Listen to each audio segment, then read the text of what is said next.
নমস্কার বন্ধুরা, সাত কথা বাই সেজুতি চ্যানেলের নতুন আরেকটি ভিডিওতে আপনাদের সকলকেই স্বাগতম।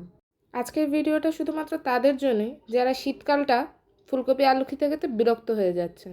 কিন্তু বন্ধুরা, আর বিরক্ত হতে হবে না, কারণ আজকে আমি আপনাদের মাঝে এমনই একটা রেসিপি শেয়ার করব। আজ খুব সহজ এবং মজাদার ফুলকপি আলুর ঝোল বানাবো। শীতের দুপুরে গরম ভাতের সাথে এই ঝোলের স্বাদ দারুণ লাগে। এই ঝোলটা খুবই কম মশলা এবং ঘরোয়া স্টাইলে বানানো হবে, আর শেষে থাকবে একটা ছোট্ট একটা টিপস। তো চলুন আজকের ভিডিওটি শুরু করি। রান্নার শুরুতেই আমি কড়াই বসিয়ে কড়াইটা প্রথমে গরম করে নেব। কড়াইটা যখন গরম হয়ে যাবে তখন আমি দিয়ে দেব সর্ষের তেল। আপনারা চাইলে এটা সাদা তেল দিয়েও রান্না করতে পারেন, কিন্তু আমি সর্ষে তেল দিয়েই রান্নাটা করব। কারণ অনেক রান্নাই আছে যেটা সর্ষে তেল দিয়েই রান্না করলে সবচেয়ে বেশি স্বাদ পাওয়া যায়, আর ফুলকপি আলু তরকারি এমনই একটা রান্না। দেখতে কিন্তু খুবই সাধারণ, কিন্তু খেতে অসাধারণ। যারা সর্ষে তেল দিয়ে রান্না করলে বলেন যে সর্ষে তেল থেকে গন্ধ আসে, তাদের জন্য বলে রাখি, সর্ষে তেলটা যখন আপনি ভালো করে গরম করে রান্না করবেন তখন এতে কোনো গন্ধ আসবে না। আমার তেলটা গরম হয়ে গেছে, এখন আমি এতে টুকরো করে কেটে রাখা আলুগুলো ফার্স্টে ভেজে নেব। যে কোনো তরকারিতেই যদি আলুটা একটু ভেজে ব্যবহার করা যায়, সেখানে আলুর ফ্লেভারটা কিন্তু খুব ভালো আসে। এখন আমি এই আলুতে স্বাদ মতো একটু লবণ ও হলুদ দিয়ে দেব। লবণ ও হলুদ দিয়ে খুবই মাঝারি আঁচে আমি এই আলুটাকে লালচে করে ভেজে নেব। আলুটা যখন ঠিক এরকমই লালচে হয়ে ভাজা হয়ে যাবে তখন আমি এটাকে একটা বাটিতে তুলে নেব। যে কোনো তরকারিতেই আমরা যদি এরকম আলুটাকে এরকম লালচে করে ভেজে রান্না করি তখন সেখানে আলুর ফ্লেভারটা খুবই ভালো পাওয়া যায়। কড়াইতে এখন যেই বাকি একটু তেল রয়েছে সেই তেলেই এখন আমি দিয়ে দেব বড় বড় টুকরো করে কেটে রাখা ফুলকপি। এখানে ফুলকপির টুকরোগুলো আমি একটু বড় বড় করেই কেটেছি। আপনারাও যখন ফুলকপি আলু তরকারিটা রান্না করবেন তখন এরকমই বড় বড় করে ফুলকপিগুলো কেটে দেওয়ার চেষ্টা করবেন। এখন আমি ফুলকপিটাকেও আলুর মতো হালকা করে মাঝারি আঁচে ভেজে নেব। ফুলকপিটাও ভেজে নিলে ফুলকপি আলু তরকারিতে ফুলকপির ফ্লেভারটাও কিন্তু খুবই ভালোভাবে পাওয়া যাবে। এখন আমি এই ফুলকপিটাকেও 2 মিনিটের মতো ভেজে নেব। 2 মিনিটের মতো ভাজা হয়ে গেলে ফুলকপিটা যখন এরকম হালকা হালকা লাল হয়ে যাবে তখন আমি ফুলকপিটাকেও একটা প্লেটে তুলে নেব। রান্নার শুরুতেই আমি ফুলকপি এবং আলুটাকে এরকম লালচে করে ভেজে নিয়েছি। এখন শুরুতেই আমি কড়াইটা বসিয়ে কড়াইটাকে আমি ভালো করে গরম করে নেব। কড়াইটা গরম হয়ে গেলে আমি এতে দিয়ে দিব সর্ষের তেল।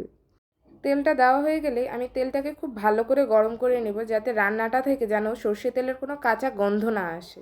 তেলটা যখন গরম হয়ে যাবে তখন এতে আমি দিয়ে দেব 2টো শুকনো মরিচ, 1 চামচের মতো পাঁচফোড়ন। শুকনো মরিচ এবং পাঁচফোড়নটাকে আমি এখন ভালোভাবে ভেজে নেব। পাঁচফোড়ন ও শুকনো মরিচটা যখন ভালোভাবে ভাজা হয়ে যাবে তখন এতে আমি দিয়ে দেব কয়েকটা তেজপাতা। তেজপাতা দিয়েই আমি এতে দিয়ে দেব আদা বাটা। আদা বাটা দেওয়ার সাথে সাথে কিন্তু তেলটা ছিটে যায়, যেন তেলটা ছিটে না যায় তাই সঙ্গে সঙ্গে আমি এখানে দিয়ে দেব লবণ। লবণ দিয়েই আমি আদাটা তেলে একটু ভেজে নেব, কারণ ভেজে নিলে আদার যে কাঁচা গন্ধটা আছে সেটা রান্না থেকে পাওয়া যাবে না। মিনিটের মতো একটু ভাজা হয়ে গেলে আমি এতে দিয়ে দেব সামান্য একটু জল। জলটা দেওয়া হয়ে গেলে আমি এতে দিব কয়েকটা চেরা কাঁচা লঙ্কা। মরিচটা দিয়েই আমি এতে দিয়ে দেব স্বাদ মতো হলুদ ও স্বাদ মতো মরিচের গুঁড়ো। মরিচের গুঁড়োটা আপনারা আপনাদের মতোই দেবেন, যে যেরকম ঝাল খায় সেই অনুযায়ী আপনারা মরিচের গুঁড়োটা ব্যবহার করবেন। সব মশলাগুলো এখন আমি ভালোভাবে মিশিয়ে সুন্দর করে কষাবো, কারণ মশলাটা যত কষানো ভালো হবে তরকারিটা খেতে কিন্তু ততই ভালো লাগবে।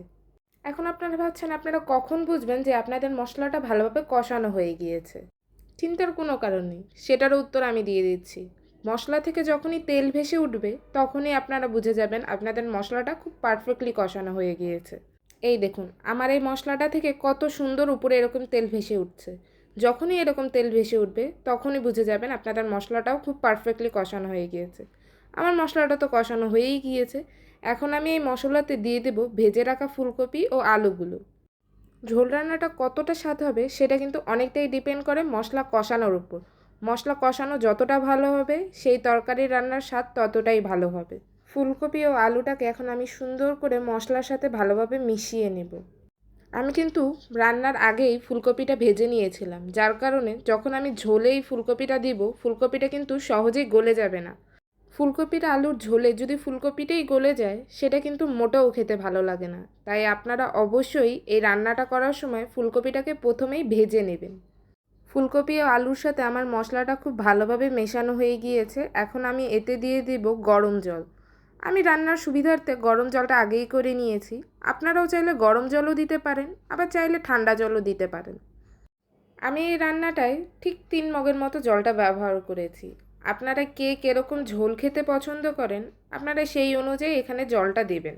ফুলকপি ও আলুর ভিতরে যেন মশলাগুলো খুব সুন্দর করে ঢুকে তার জন্য আমি এটাকে এখন কিছুক্ষণের জন্য ঢেকে রান্না করব। ফুলকপি আলু তরকারিটা যতক্ষণে হচ্ছে ততক্ষণে আমি আরেকটা চুলোতে একটা কড়াই বসিয়ে নেব এবং এখানে একটা ম্যাজিক মশলা তৈরি করে নেব। আপনারা হয়তো ভাবছেন আমি ম্যাজিক মশলা কথাটা কেন বললাম, কারণ এই মশলাটাই রান্নাটায় একটা ম্যাজিক করে দেবে। ম্যাজিক হলো রান্নাটার স্বাদ দ্বিগুণ বাড়িয়ে তুলবে। এই ম্যাজিক মশলা তৈরি করার জন্য আমার লাগবে গোটা জিরে, ধনে ও কয়েকটা দারচিনি ও দুটো মাত্র এলাচ। আমি প্রথমেই কড়াইতে দারচিনি ও এলাচটা দিয়ে দেব এবং তার পরপরই আমি দিয়ে দেব গোটা ধনে। এইগুলো আমি একটু হালকা ভেজে নিব এবং এগুলো যখন হালকা ভাজা হয়ে যাবে তখন আমি এখানে গোটা জিরেটা দিয়ে দেব। এই সব থেকে যখন ভাজা হয়ে হালকা গন্ধ বের হয়ে আসবে তখনই আমরা এটাকে নামিয়ে গুঁড়ো করে নেব। আপনারা চাইলে মিক্সারে এটা গুঁড়ো করে নিতে পারেন, কিন্তু আমি আসল স্বাদ পাওয়ার জন্য শিলনোড়ায় গুঁড়ো করে নেব। গুঁড়ো করাটা আমার হয়ে গিয়েছে, এখন আমি এটাকে একটা বাটিতে তুলে নেব। প্রায় 10 মিনিটের মতো আমি ঢাকনাটা ঢেকে রেখে দিয়েছিলাম। এখন দেখা যাক রান্নাটা কীরকম হলো। দেখুন বন্ধুরা, ঝোলটা কত সুন্দর টকবক করে ফুটে উঠছে। এই সময় আমি সবজিটাকে হালকা একটু নাড়াচাড়া দিয়ে আমি যে গুঁড়ো মশলাটা তৈরি করলাম মাত্র, সেটাই আমি এখন এর উপর দিয়ে ছড়িয়ে দেব। মশলাটা দিয়ে এখন আমি খুন্তির সাহায্যে খুব আলতোভাবে মশলাটা সবজির সাথে ভালোভাবে মিশিয়ে দেব। খুব বেশি নাড়া দেব না, কারণ এখন ফুলকপিগুলো অনেকটাই নরম হয়ে গিয়েছে। বেশি নাড়া দিলে ফুলকপিটা ভেঙে যাওয়ার সম্ভাবনা থাকবে। ফুলকপি ও আলুটা খুব সুন্দর করে নরম হয়ে গিয়েছে, তো আমার রান্না হয়েই গিয়েছে। এখন আমি নামিয়ে ফেলবো, কিন্তু নামানোর আগে আমি উপর দিয়ে কুচো করে কেটে রাখা ধনেপাতাগুলো ছড়িয়ে দিয়ে দেব। ধনেপাতা দেওয়া হয়ে গেলে আমি ধনেপাতার সাথে সবজিটাকে ভালোভাবে মিশিয়ে নেব এবং সামান্য নাড়াচাড়া দিয়েই ফুলকপি আলুর ঝোলটা আমি একটা বাটিতে তুলে নেব। আমার তো ফুলকপি আলুর ঝোল রান্না করা একদমই হয়ে গিয়েছে। আপনাদের কাছে এই রান্নাটা কেমন লাগলো সেটা কিন্তু আমাকে কমেন্ট করে জানাতে একদমই ভুলে যাবেন না। আর ফুলকপি দিয়ে যদি আরও মজাদার মজাদার রেসিপি জানতে চান তাহলে সেটা আমাকে কমেন্টের মাধ্যমে লিখে জানান, আমি সেটা রান্না করে আপনাদের মাঝে অবশ্যই শেয়ার করব। প্রতিদিন নতুন নতুন রেসিপি পাওয়ার জন্য আমার চ্যানেলটাকে অবশ্যই সাবস্ক্রাইব করে রাখবেন, যাতে আমি যখনই কোনো নতুন ভিডিও আপলোড দেব তার নোটিফিকেশান যেন সবার প্রথমে আপনার ফোনেই যায়। ভিডিওটি ভালো লাগলে একটি লাইক এবং চ্যানেলটিকে সাবস্ক্রাইব করে পাশে থাকবেন। আমার চ্যানেলটি যারা সাবস্ক্রাইব করে আমার পাশে রয়েছেন তাদেরকে জানাই অসংখ্য ধন্যবাদ, আর যারা এখনও সাবস্ক্রাইব করেনি তারা শীঘ্রই করে ফেলুন। এতে আমি আরও উৎসাহ পাবো আপনাদের মাঝে নতুন নতুন সুস্বাদু রেসিপি তুলে ধরার জন্য। আজকের জন্য এতটুকুই। দেখা হবে অন্য কোনো একদিন নতুন কোনো রেসিপি নিয়ে। ততদিন সবাই ভালো থাকবেন।